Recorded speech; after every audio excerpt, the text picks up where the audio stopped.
All right, let's talk about something you deal with every single day, but probably don't give a second thought to: the actual road underneath your tires. Because believe it or not, there's a whole hidden science to why a road feels the way it does. You know exactly what I'm talking about, right?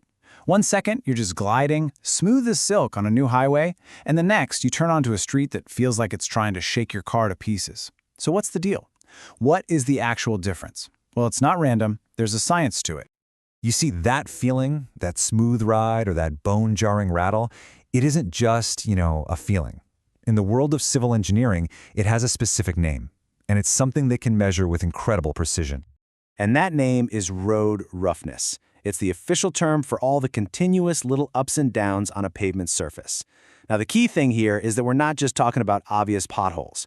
It's all those tiny, consistent variations that really add up to affect how your car feels and how it performs. Now, you might be thinking, okay, a bumpy road is annoying, so what? But really, the impact of road roughness goes way beyond just being annoying. It actually affects your comfort, your wallet, and most importantly, your safety. Let's start with the most obvious one: comfort. A rough road just makes for a terrible ride, right? It's all vibrations and noise, and it's just unpleasant for everyone in the car. It's the #1 way we, as drivers, judge the quality of a road we're on. Okay, now let's talk about money. All of that shaking and rattling isn't just uncomfortable, it is actively costing you. Rough roads cause real wear and tear on your vehicle, your suspension, your tires, all sorts of components. It all adds up to higher operating costs and more trips to the mechanic. And that brings us to the most critical point of all: safety. A really rough surface can actually affect a car's handling and braking. It can force drivers to slow way down, and in extreme cases, like on an airport runway, it can be a serious danger during takeoff and landing. So you see, a bumpy ride isn't just some minor hassle. It really sets off this chain reaction of bad stuff. It hits our comfort, our finances, and our safety. And that is exactly why measuring road quality so accurately is a huge deal. So if roughness is so important, how do engineers actually measure it? I mean, you can't just drive over a road and say, yeah, that feels like a 7 out of 10 on the bumpy scale. You need hard, objective data that you can repeat. Well, for a long time, there were two basic ways to do it. The old-school method, called response-type systems, was all about measuring how much a specific vehicle's suspension bounced around. But the modern way, profile roughness systems, doesn't care about the car at all. It directly measures the road itself, creating this super detailed digital map of every single bump and dip. And right there, that's the huge problem with the old way. The bounce you feel in a giant pickup truck is going to be totally different from the bounce you feel in a little sports car, even if they're on the exact same road. The results just weren't consistent, which makes for a pretty terrible standard. To fix this, what the world really needed was one universal standard, a way to get the exact same score for the same road no matter what. And that solution is called the International Roughness Index.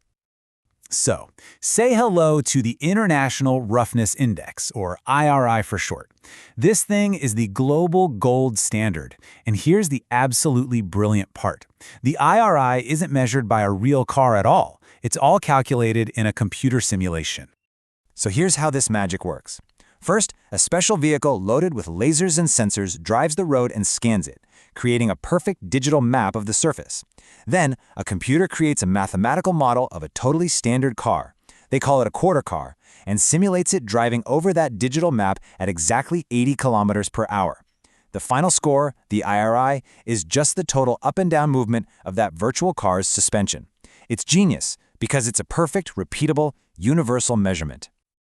Okay, so we've got this score, measured in meters per kilometer, but what do these numbers actually mean when you're out on your daily drive? How does it translate to what you feel? Well, this chart here breaks it all down. A score under 1.0, that is an incredibly smooth ride. We're talking a brand new highway or maybe even an airport runway.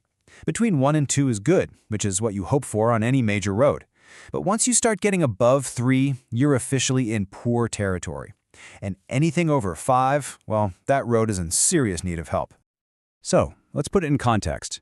That beautiful, freshly paved highway that feels like you're driving on glass, that's probably got an IRI under 2.0. And that crumbling local street that you always try to avoid, its IRI is definitely over 3.0, maybe even a 4 or 5. See, you now have the language to describe exactly how rough that road really is. So next time you're in the car, pay a little more attention to the ride. Because now you know you're not just feeling a bumpy road anymore. You are experiencing a high IRI score. You are literally feeling the data that engineers use every day to keep our journeys smooth, affordable, and most of all, safe.